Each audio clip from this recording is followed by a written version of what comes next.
Donc, étape numéro 1. Tremper le pain dans du lait. Ici, j'ai la volaille, 500 grammes. J'ai sorti mes champignons. Donc ici, girolles, morilles. Ici, des cèpes que j'ai pasteurisés et que je suis en train d'égoutter. Bien entendu, le jus, je vais pouvoir l'utiliser pour faire ma sauce. Ici, ici j'ai préparé mon sel. Donc vous partez entre 10 et 13 grammes de sel au kilo. Bon, en général, moi je pars sur 10, je préfère. Donc là, j'ai 10 grammes de sel, 2 grammes de poivre et un tout petit peu de herbe de Provence. Ensuite, il me faut du vin blanc, de l'échalote, de l'ail, un œuf. Voilà. Et une petite cuillère de crème dans les champignons.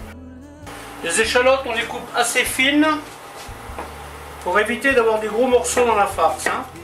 Alors, pour vous donner un ordre d'idée, en général, le pain, vous mettez l'équivalent de 1/3 de la farce. Par exemple, là, j'ai 500 g de viande, et bien je vais mettre pas tout à fait 200 g de pain, trempé dans du lait et égoutté. Donc ça va vous faire une masse. Ensuite, concernant la garniture, vous allez refaire pareil, c'est-à-dire pour 700 g de mélange, vous allez rajouter à peu près 1/3 de garniture. Vous voyez, si par exemple vous voulez mettre une farce aux noix, vous mettez des noix concassées dans votre farce, dans votre base. Si vous voulez mettre par exemple comme moi aujourd'hui des champignons, vous mettez des champignons. Vous voyez, vous pouvez faire une farce au raisin, vous rajoutez du raisin sec. Donc ça, vraiment, cette base là, c'est vraiment, comment dirais-je, une base tout terrain qui vous permet vraiment de faire des chouettes farces. Donc là, on va faire suer les échalotes. Et pendant ce temps, je vais concasser les champignons. Bon, les champignons, bien entendu, on ne va pas les couper tout fin, parce qu'ils vont participer, ils vont mettre en place comme une déco. Alors, bien entendu, vous mettez les champignons que vous voulez. Moi, je mets ce que j'ai là. En faisant ce truc vous-même, je pense que vous divisez le prix par 2. Je ne pense pas exagérer en vous disant ça. Et autre avantage, vous savez exactement ce qu'il y a dedans. Ça aussi, je peux vous dire que c'est plutôt pas mal de savoir ce qu'on mange.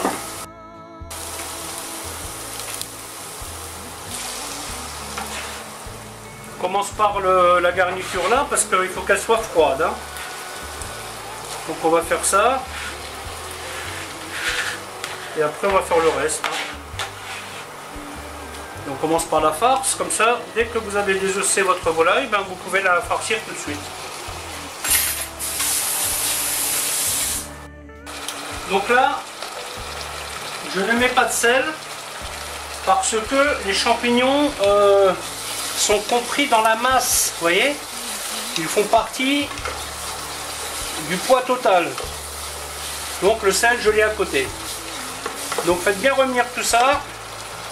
Ensuite, un peu de vin blanc et on va faire réduire à sec.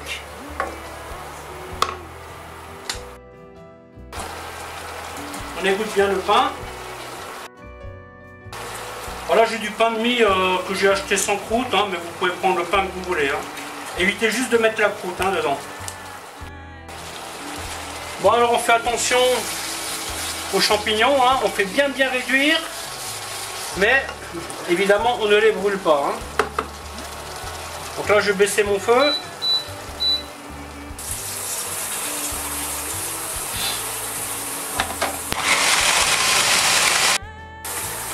On met le pain, le sel, un œuf,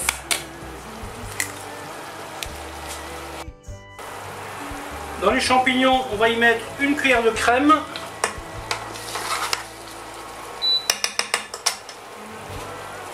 Et on va faire compoter tout ça.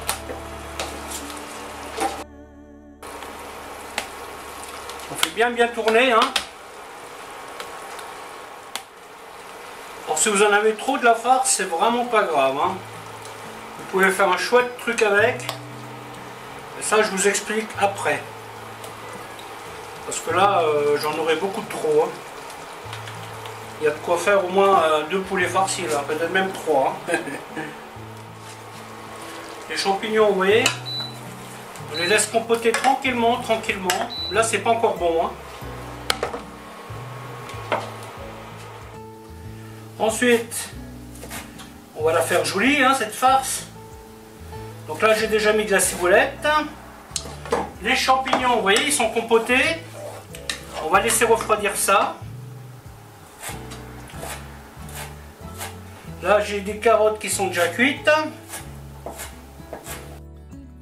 Comme ça, quand vous coupez après votre terrine, enfin votre poulet, vous aurez une jolie farce avec des couleurs. Par contre, ne mettez rien de cru dedans, hein, parce que ça risque de ne pas cuire. Hein. Voilà, bah écoutez, il n'y a plus qu'à attendre que les champignons refroidissent. Je vais mettre ça là-dedans, mélanger au frigo. Ok, la première étape va s'arrêter là. Je passe à la seconde. À bientôt!